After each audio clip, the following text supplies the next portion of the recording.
Can we reframe entrepreneurship to make it a normal, high-satisfaction life choice for everyone, including those currently disadvantaged or cut off from pathways to prosperity? Of course we can. This is the Economics for Entrepreneurs podcast. Entrepreneurs are champions for customers, improving their lives with preferred products and services, value, and innovation. We offer you the knowledge and tools to make your entrepreneurial journey a successful one by building a beautiful business. Now, here's your host, Hunter Hastings. Hi, Hunter Hastings here. One of the terms that has been applied to the culture and society of entrepreneurial capitalism is mass flourishing. Edmund Phelps won the Economics Nobel Prize for writing about it. A lot of his thinking is about human desires and satisfactions that conventional economics skips over. The joy of creating, vitality and personal growth, and the thrill of participating in innovation and building something successful. New conceptions, new methods, imagining possibilities, exploring the unknown, these are deeply rewarding. They're often not found in employment. Phelps writes about declining job satisfaction and life satisfaction scores and takes these as evidence that the joy of participating in the dynamic market economy is found less and less in employment and jobs. Phelps also writes about innovation as something ordinary people do. The dynamism of indigenous innovation, he calls it. That's where satisfaction and psychic reward are found in work. And Phelps is famous for worrying that we're losing it in America because of the rise of what he calls corporatism, a tendency towards conservative preservation of the status quo by large corporations and governments working together to suppress all that indigenous dynamic grassroots innovation. The antidote to such a joyless decline is, of course, entrepreneurship. Phelps hopes we can make it possible for everyone to participate in the fulfillment that comes from being an entrepreneur. Is that possible? Of course it is. However, we need to communicate the joy of entrepreneurship in a better way. Economists talk about risk and uncertainty and the perils of judgment, the incompleteness of knowledge, and the rigors of competition. We need to be talking more about the uplifting culture of entrepreneurship and its role in our everyday lives, talking about it as a launching pad for our individual creativity, and about the fulfillment that comes from collaborating with teammates on a new venture or the introduction of a new idea about discovery and design, and the self-realization that comes from taking this route. We need to reframe entrepreneurship. Today, we're listening to a conversation I had with one of the great reframers. His name is Scott Livengood. He has a PhD in strategic management and an MBA and an accounting degree, and he's taught strategy and entrepreneurship all over the world, in universities and to corporate management teams. He's thought deeply about the intersection of entrepreneurship and culture and how everyone can participate. He's going to share some of his experiences and insights with us today. Scott, welcome to Economics for Entrepreneurs. Thank you. I'm pleased to be here. We're going to talk a little bit today about creativity, Scott, with your help. And one of the ways we always talk about that is the concept of reframing. We're looking at familiar things in different ways to open up new pathways of different thinking. We're always looking for different thinking. And you're one of the great reframers, and we're going to give examples of that as we talk today. But first, I should ask you perhaps to give an introduction to our listeners. You teach strategy and entrepreneurship, and maybe you could tell us how you got to that position. Sure. So I did my PhD at the University of Maryland, graduated in 2010. My career has taken many turns and twists. I was at University of Florida for 3 years, the Ohio State University for 4 years, University of Texas for a very brief amount of time, and now I'm at Arizona State. And I love what I do. I think if I could be doing anything, of course, it would be a drummer in a rock band, but close second to that is a university professor. And so I really just one of those people who's just blessed to be able to absolutely love what they do. And it excites me often. And I often look for new ways to view the world and to be more entrepreneurial in my life and to live it to the best I can. Well, that's great. And we're going to see some of the ways that you've been very original and super creative in that. So we talked about reframing, and we're going to start with the book that you recently wrote and released. It's called The Startup of Seinfeld. And rather than me try to explain it, why don't I ask you to explain the book and its concept and its idea as if you were telling us in a cocktail party or something like that? Yeah, sure. Not too many cocktail parties happening in this day and age, unfortunately, but virtual. Yes, that's right. So, I mean, it's really it's as most, I guess, creative things are. It's a simple concept, really. Basically, I present entrepreneurial principles and concepts that are housed in research and theory and experience, and then I use clips from the show Seinfeld to illustrate those concepts and principles and try to make it something to which people can relate to a little bit easier than an abstract concepts and those kinds of things. And the subtitle of this is a multimedia approach to learning entrepreneurship. So I use the text. This is traditional, and I put some fancy graphics in there for those who are visual. But then I really try to tie in, and I actually have links to actual clips to make it more multimedia, so that people can actually see with edited Seinfeld clips how these principles and concepts are illustrated. Well, let's start with the principles and concepts a little bit, Scott, and maybe you could tell us how you develop those. You talk about theory and experience and research, but it's very comprehensive. I'm looking at the chapters list. There are 19 chapters. You've got things in there like financing and planning and marketing and just kind of everything in the entrepreneurial genre. So how did you compile those, and how did you classify them into your 19? Sure. So basically, this came out of my courses. So I teach, various institutions of which I've been. I've taught foundations of entrepreneurship courses, and there I took a very topical approach. So I was trying to be comprehensive as a way to introduce students to the world of entrepreneurship. And so I covered kind of things from just these various topics and things. And I decided somehow early on that I know some professors they want to be very I guess I won't say stoic or generic, but they just want to present the material and kind of move forward. I chose early on to really try to insert my personality, my own personality in the way that I teach. And so I talk about things happening in my life. I talk about the Denver Broncos, for example, or I'll talk about something that I'm really excited about. And so in that way, I wanted to insert humor in the ways that I taught. Now, very early on, there were Far Side comics, Calvin and Hobbes, those kinds of things. And as I evolved, though, I realized how important multimedia is, how much students are consuming content via YouTube and via, other forms of entertainment. And so I just started implementing and kind of putting in these Seinfeld clips into my teaching. And so the book is really more of just an extension of how I teach.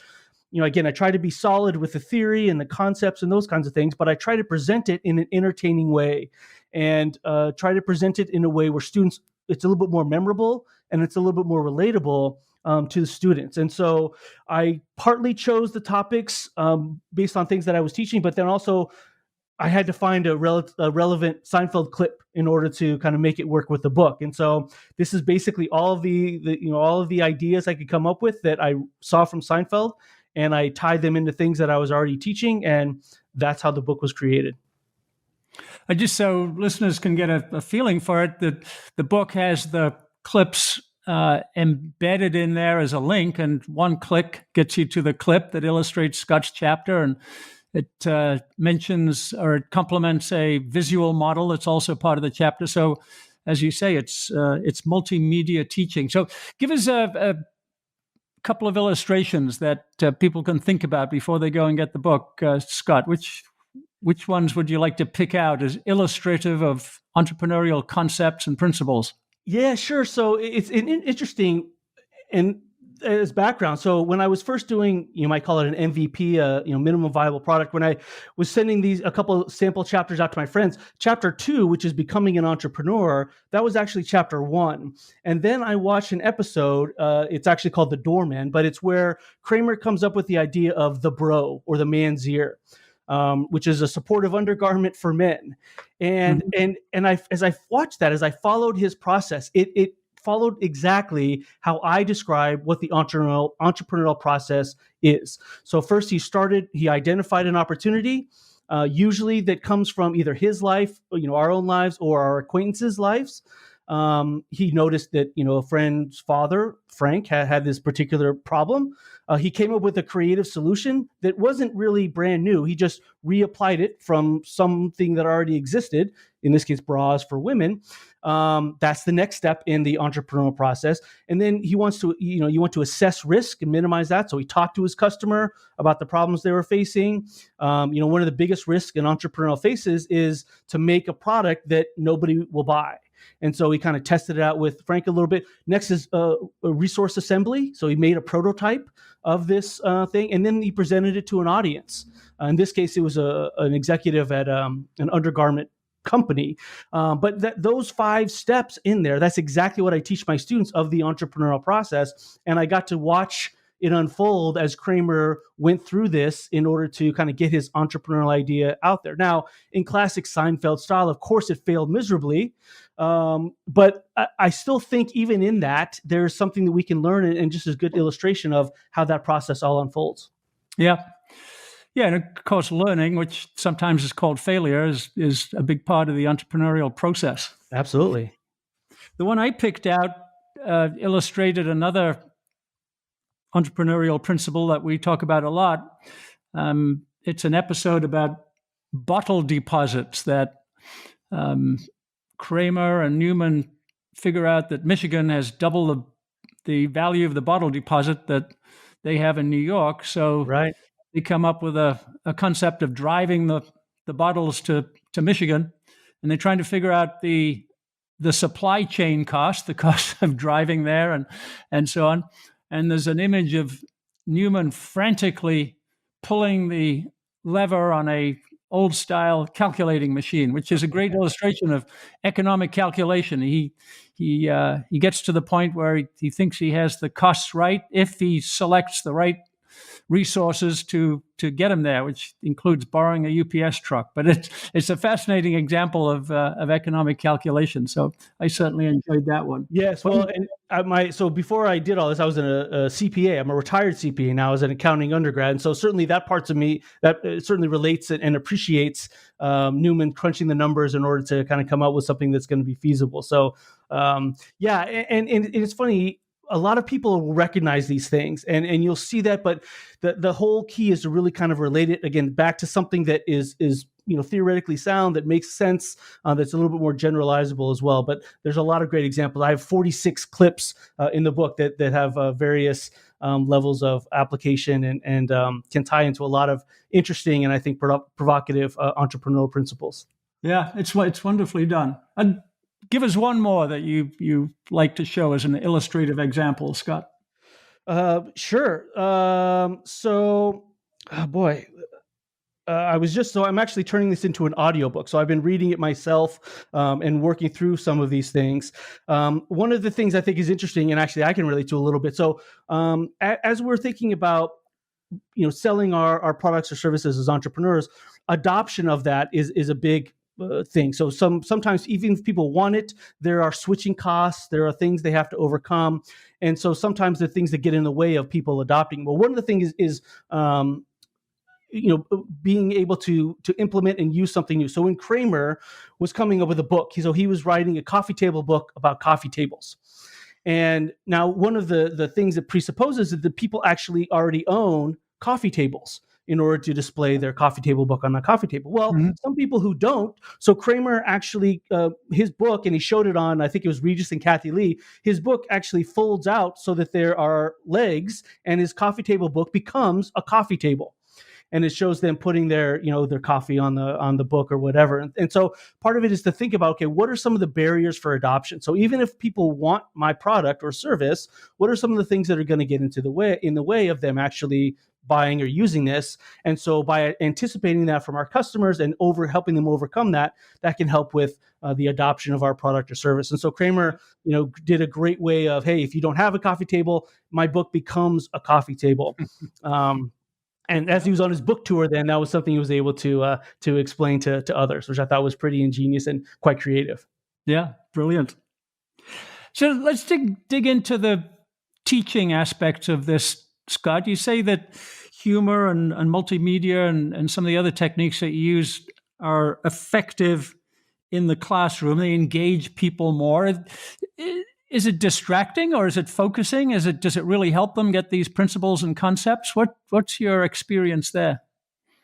So I think it comes in a balance. So when I was kind of outlining my courses, I would have, the things that I wanted to teach, and then I would put in two videos. I put one kind of serious video, something maybe that comes from YouTube or from the textbooks, or something that is, exactly on point and much more academic.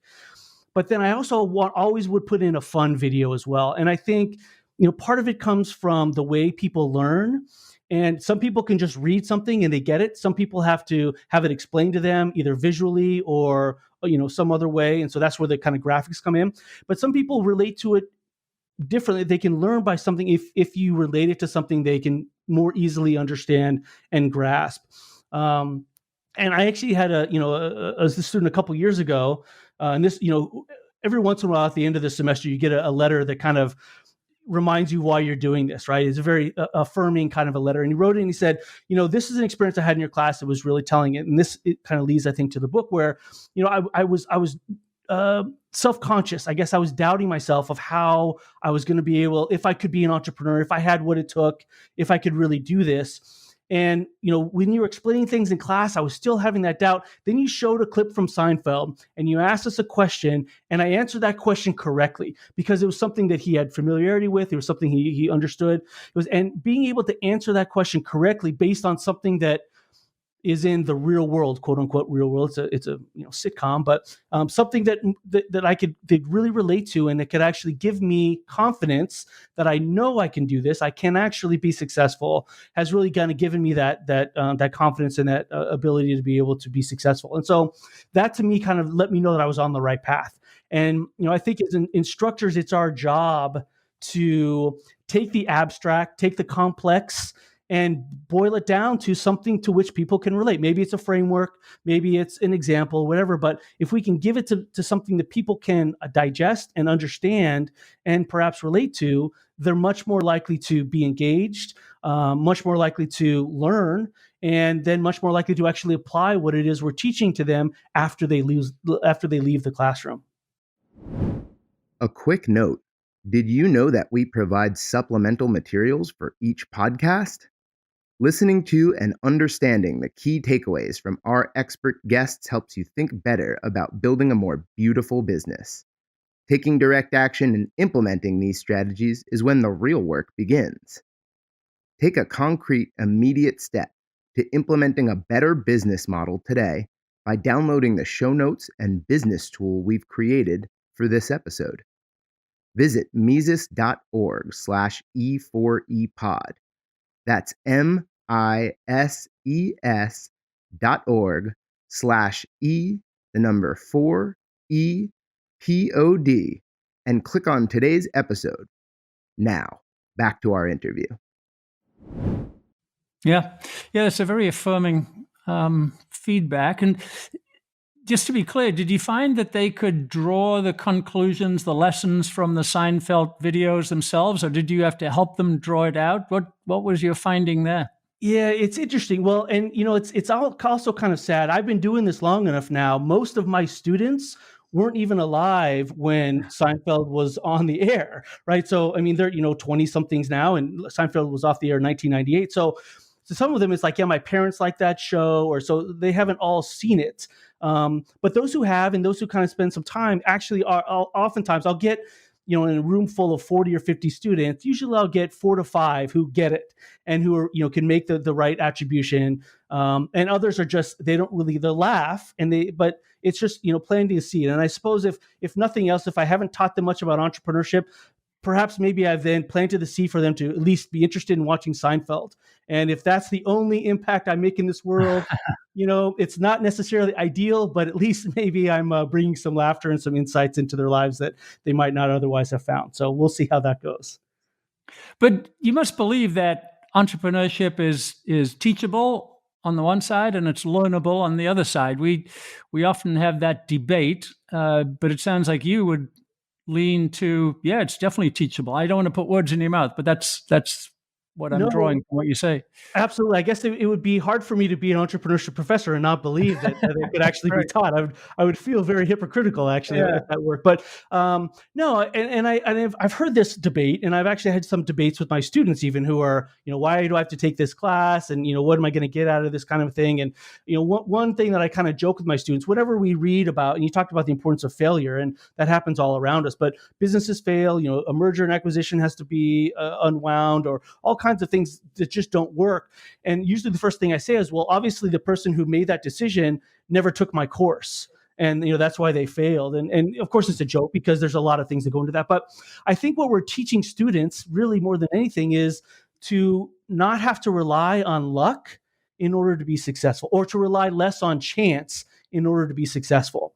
I think any business that would start, whether or not they went to college, whether or not they had a high school education, whatever it is, we heard a lot of these kind of stories and they're still successful. Well, my argument is they would have been probably more successful, or they would have failed less often, or they would have, done it a little bit quicker, easier, whatever, if they are basing their decisions on sound fundamental principles that, have been tested and have been demonstrated and have been shown to be effective over time. So I certainly believe, that most things can be taught. And I also, believe that we were all, I think, born as entrepreneurs, right? We had that curiosity. We were always asking why. We're always kind of looking to do things our own way. And somehow, somewhere along the way, that got beaten out of us. And I don't know if it's the education system. I don't know if it's society that kind of teaches us that, well, you don't want to be weird. You don't want to be different. You don't want to be out of the ordinary, that's kind of shunned upon. In Japanese, they have the saying of, a nail that sticks out gets knocked back into place. And so somehow we've been taught that conformity and kind of doing things with the crowd is the least path of resistance. And so we kind of do it that way. But I think what we're doing as educators is to just rekindle that entrepreneurial passion, to reignite that little entrepreneur inside of us to allow us to be successful. And so I certainly believe that entrepreneurship can be taught, because I think there's that little part of us inside of each of us that can relate and can really be entrepreneurial.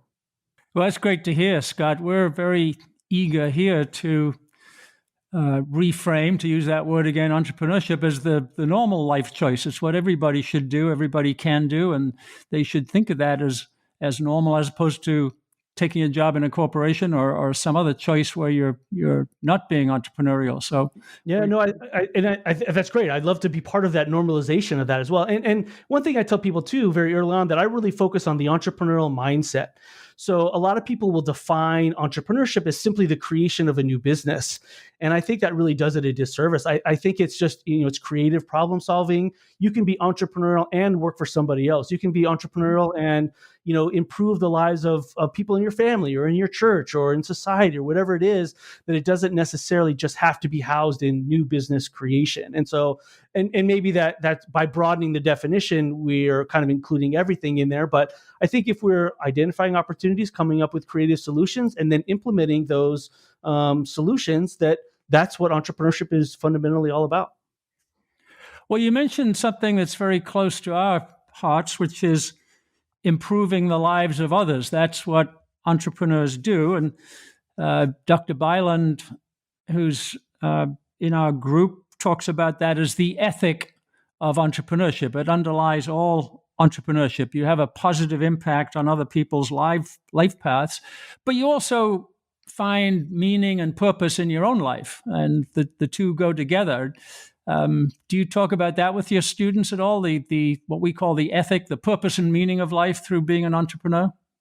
Oh, absolutely. It's not in the book necessarily. I haven't kind of gotten into that there, but no, the way I've seen, I think entrepreneurship is really, and I think ethic is a good word. I mean, just the beauty, the power, the miracle of entrepreneurship.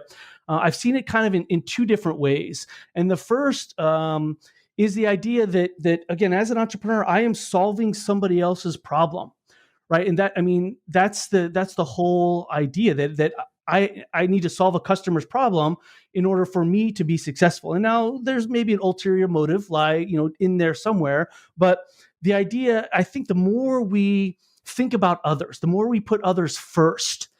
And this goes to in general business. I mean, we're all trying to satisfy customers' needs and those kinds of things. But I think there's an intimacy that comes in the entrepreneur relationship because you're so much closer to the employees. It's a smaller organizations, so much closer to the customers. But I essentially the only way I'm going to be successful is by solving somebody else's problem, and I have to put that as a priority of whatever it is I do is solving that person's problem. And I always think that, what a different world we would live in. Just imagine that. How different our world would be if every day I woke up, and the first thing I thought of was, how am I going to solve somebody else's problem today? And by doing that, I lose the selfishness. I lose the focus on myself and just what can I get and what can I do or, for myself. And the more that I focus on others, I just think that's a world changing dynamic and a world changing paradigm that's at the fundamental heart of entrepreneurial activity and success is that I need to solve somebody else's problem first. And I need to understand them. I need to talk to them. I need to listen to them. I need to, but then combine that with what I do well, right? My own creativity. And I think that's where that purpose and meaning comes in, is that if I can do something with my experience, with my talent, with my passions, with my insight, with my creativity, whatever it is, to help make the world a little better place, that's extremely satisfying. And that's a great purpose and mission that as I, get into this and the older I get, that's the driving force of why I do a lot of the things that I do is helping others and then finding that purpose and mission in what it is that I'm doing to do that.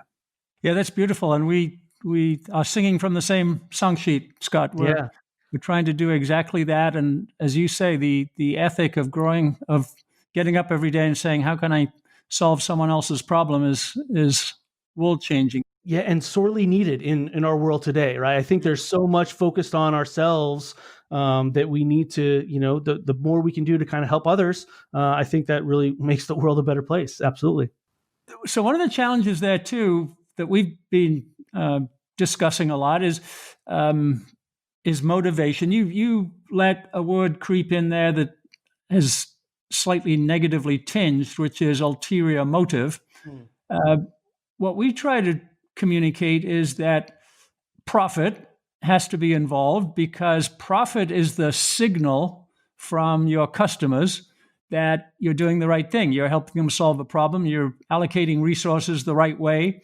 And profit is that signal. And in fact, what is sometimes called social entrepreneurship, which we take to mean without the profit motive, it's out of a 501c3 or something like that, could be bad because you're not using the profit signal to allocate resources properly.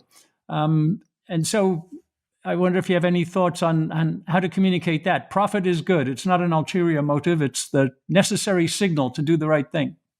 Sure. What I tell people a lot of times, it's the means and the ends kind of an idea, right? And particularly social entrepreneurs. So if I tell people, oh, I'm socially conscious, or a portion of these proceeds are going to go back or whatever, and I just use that as a means to the end of me making more money, then I think we're in kind of dangerous ground there, right? But if the business is the means by which the end is I can help somebody, I can do something, I can contribute to whatever cause it is that I believe in or whatever, then I think we're in healthy ground, and that's when I think it's a positive thing. So the profit is the means by which I'm helping others. It's not the helping others is the means by which I am going to be a billionaire or have power or influence or prestige or whatever. And so I think it's that, and I think it can be convoluted. And I think some people might get lost along the way. But what I try to teach my students is, again, think about the purpose and the mission. And absolutely, if you're not a profitable business, so don't throw everything out that I've talked to you about this way just because we're doing it for a social cause or an environmental cause or something. You still have to run a profitable business, because if you're not profitable, you're not going to be around long enough to help whatever group or whatever cause you're trying to help. And so I think it's just, when we talk about social entrepreneurship and talk about additional motives beyond simply a profit, I think it goes hand in hand. It just perhaps enhances the message and enhances the impact we can have, again, when we're thinking about something beyond ourselves. Yeah. And the profit becomes the vehicle by which we can help others.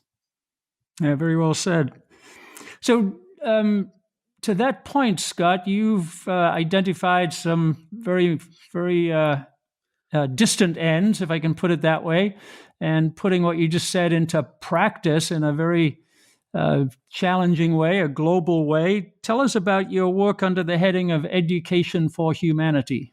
Great. Yes. Thank you so much. It's something about which I'm really excited. So I was creating a series of courses for a corporate partner of ours, Uber, for their drivers. And had done it, just kind of, and I was under a very tight timeline. So it was very topically based and those kinds of things. And another group at ASU called Education for Humanity heard about my work and invited me to help them. And so what Education for Humanity does, they are creating online courses for displaced refugees in developing countries. And so to this point, they focused on, how do you become an effective online learner and English as a second language. And they wanted to expand their offering, in this case, entrepreneurship. And, then me as a subject matter expert, and they'd heard about the courses I created for Uber, invited me to help them doing that. So I've been involved with them for, I guess it's almost 2 years now. And I have to be honest, what I originally thought was, this is pretty straightforward. I just basically will take what I did for Uber, make a few changes here, and then we'll be on our way. And that happened until I actually went to Uganda. So the 5 countries we're focused on right now, it's Rwanda, Uganda, Jordan, Iraq, and Lebanon. And so then I actually traveled to Uganda.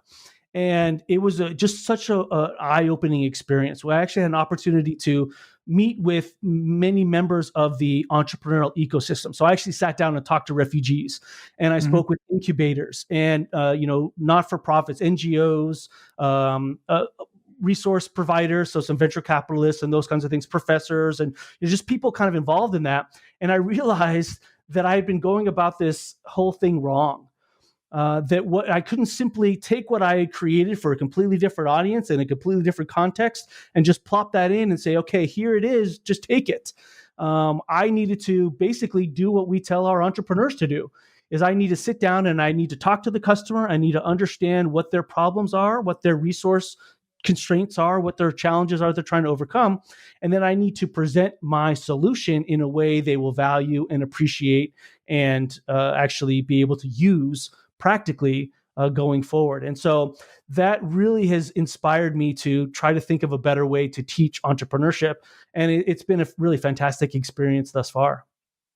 And what are some of the things you've decided about a better way to teach entrepreneurship to these displaced refugees? Yeah, so I'm taking a much more process-oriented approach. And one of the best examples I can think of is in the topic of entrepreneurial finance. So again, it's a topic in my book. It's a topic that I cover at university, kind of a thing, where it is, I talk about the growth stage model. So you start with personal funds, you go to friends and family, and then you have angel investors, and you have venture capitalists and an IPO.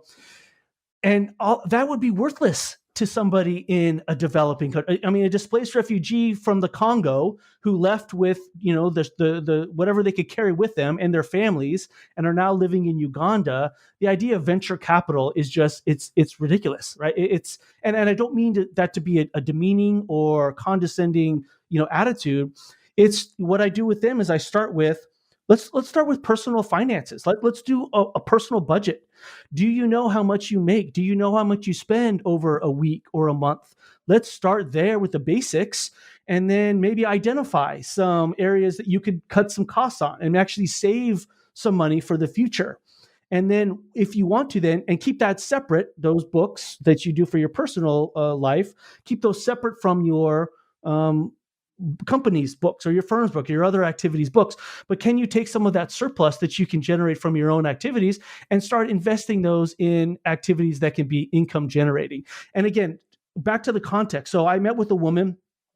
She owns a cow that she uses for her, to milk, and that's what she gives her kids for milk. What she wants to do is she wants to buy a second cow so that the milk that she produces with that second cow, she can sell for cheese or milk or yogurt or other kinds of things. So we're not talking about Facebook. We're not talking about artificial intelligence, for which venture capital might be necessary. It's just very basic.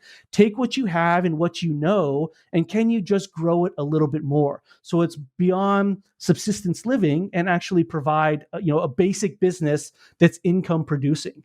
And so that's where I start with, your own personal funds. Then we go with friends and family, and you usually stop with microfinance or microcredit that's very popular in these developing countries. And that's the lesson on entrepreneurial finance. And so that's, again, very different than what I would teach somebody in university setting, or somebody that has a different set of resources or goals or objectives in mind. Then maybe 6 months down the road, or a year down the road, or 2 years, after we've built some success, after you've learned through the process, maybe you're looking to expand and to scale and to hire other people. Now let's start talking about banks and angel investors and venture capital and those other kinds of things. Maybe we can look at other kinds of things. But instead of just topical, teaching everything somebody would need to know about entrepreneurial finance day one, or lesson one, it's the idea of, let's start where you are with your own goals and your own objectives and your own resources on the positive side and resource constraints of things that you need. And let's take you through this process of building where you are. And by so doing, then lifting them hopefully to higher levels and higher achievements, and being able to accomplish the goals and objectives they have for themselves and their families. Yeah. And then are you able to teach them the idea we just talked about of helping other people to help yourself? Do they embrace that? Well, for most of the people I talked about, they taught me more about that than I could teach them. Really? When you think about, and if you've ever visited these refugee camps, it's very much a community. It's very much a village type approach to living. And so they already understand that they can't do it themselves, right? And maybe that's the lesson for all of us. If we strip down to the bare basics, or if we have those things stripped away from us so that we only have the basics of our family and our lives and maybe a change of clothes, that we can know that we have to rely on other people. We know that we are in this together. And the only way that I'm going to do this is, what is something that I can do to help you? What is something you can do to help me? And it's this interrelationship and this kind of interdependence on which we can build and help each other's lives get better. And so that's a lesson. It's harder for me to teach that to them than it is for me to see that in their lives already, and something that I took with me from that, again, week-long experience. I could spend a year and still not truly understand what it is those people are going through, but I spent a week with these people, and that was enough to change my life and change my perspective, and change not only how I approach entrepreneurial education, but how I think about our interdependence and then the interrelationship I have with others. Yeah, one of the goals that we have for our project, Scott, is to build that entrepreneurial community spirit and to rethink competition a bit. You're not competing with other entrepreneurs. You're all finding your place in a value creation community, and you're helping yourself because you find your unique place, but you're helping others because you're part of the community. So maybe there are some things you can learn in Uganda that we could bring back home. Yeah, absolutely. And that's another thing that I've learned too is I think, and I kind of go by the 80-20 rule. 80% of what we teach, it's going to be applicable and generalizable to pretty much anyone, anywhere. But it's the 20% that might need to be customized or, changed or contextualized a little bit better in order to help others relate. And so, that's kind of the idea of the book of, hey, look, I can teach you entrepreneurship. If I can teach you entrepreneurship in the context of Seinfeld, you might relate to that. You might know that a little bit better. If I can teach you about entrepreneurship in a refugee camp right? That's maybe that 20%. But by and large, what we're teaching there, that can be translated to resource constrained individuals in, for example, the US, right? So we have inner cities, we have rural communities, we have people who are struggling, if just as much, if not more, than a displaced refugee in a developing country. And so I think that's the message that I've been able to take away from that as well is, I don't need to just look at the other side of the world to affect change. I just need to look at my neighbor. I just need to look at my family. I just need to look at maybe myself and realize that, hey, there are things that I can do, things that I can contribute locally in order to help, people find their passion, find their purpose, and be able to contribute what they do very well to help improve their lives and the lives of those around them. Right. Well, you and I are going to see if we can help Dr. Dale Caldwell with his project on entrepreneur zones in inner cities in the U.S. So that you'll, I'm sure, bring a lot of value to that and transferring your experience. And I think that message is exactly it, that, he's in New Jersey and he can see around where entrepreneurship can help those people, right? If we have that entrepreneurial mindset that no matter where we are, we can improve our lives, we can make our lives better. And that's something we can take with us no matter what we're doing. Again, whether we're wanting to start a new business, whether we're wanting to write a book, whether we're wanting to, work for a corporation or do whatever it is, that entrepreneurial mindset can truly have a large impact in not only the success of those endeavors, but in the satisfaction and the happiness that goes along with creating something that is a part of us. One more detail on your teaching to the refugees, Scott, that intrigues me is the use of language. So we're guilty of this in our project. I think sometimes it's easy to fall into language that is highly technical. You mentioned finance, and that's certainly a place that can get technical quickly. We talk about strategy, and maybe in marketing it's positioning, and it's psychology sometimes about empathy, and we can get lost in our own language. What have you found out about language when you're dealing with those kinds of students? And that's a great question. And the idea, again, I think it goes back to explaining things in ways that they can understand. Again, not condescending, not belittling, but it's truly putting ourselves in the position that they are in, of how they are seeing these things, and then doing our best to try to explain it to them. And one of the things that we found particularly important is partnerships. So, we have NGO partners. We have other people who are already there and live there and can understand and relate to the people in those countries a lot better than somebody like myself could. And so it's really trying to leverage their perspectives and the things that they can add. And even to the extent where maybe we just provide the content. So I can give you the principles, and I can give you the slides, and I can give you the basics and the principles and the theories and all those kinds of things. And you can use that as a template, but then take that you use that 80% as a foundation, and then take the 20% and say, okay, what are some company examples? What are some life examples? What are some people who can teach this to them better than I can? And even to the extent where maybe some of the videos, it's not a Caucasian middle-class person from America teaching this. Maybe we have somebody from their village. Maybe you have someone from their country that can actually better present this material so that they can relate to it and connect to it a lot better than just somebody from the outside coming in with our solution to whatever it is their problem happens to be. So I don't know if we've actually cracked the formula for that. Unfortunately, one of the downsides of the pandemic is that it has slowed down our progress and our workshopping and our rolling out some of the ideas and the courses that we've created for Education for Humanity. But we hope to be able to pick that up, as the world kind of comes back to whatever normal is going to be going forward. But I think again, it takes an entrepreneurial mindset in order to solve and answer that question. Is that I can't just simply take what I think is right and force that upon others. I need to get out there and I need to talk to them. I need to listen to them, and I need to understand from them what is the best language to use, what is the best way to present this in a way that you will truly relate to it, value it, and actually appreciate it such that you can implement it in your own life. And so I think that's going to be different for every group. Again, 80% of it I think is going to be very generalizable, but it's really finding that extra 20 that's really going to make it more impactful for those people's lives.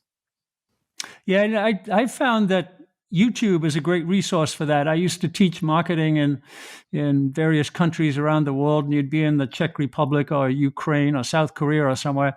You can always find on YouTube some local example of maybe a local firm with a particularly nifty promotion or an ad that was illustrative or something like that. YouTube can find you something in just about every country in the world. Yeah, no, it's fun. And again, that kind of brings us back to this multimedia approach. Yep.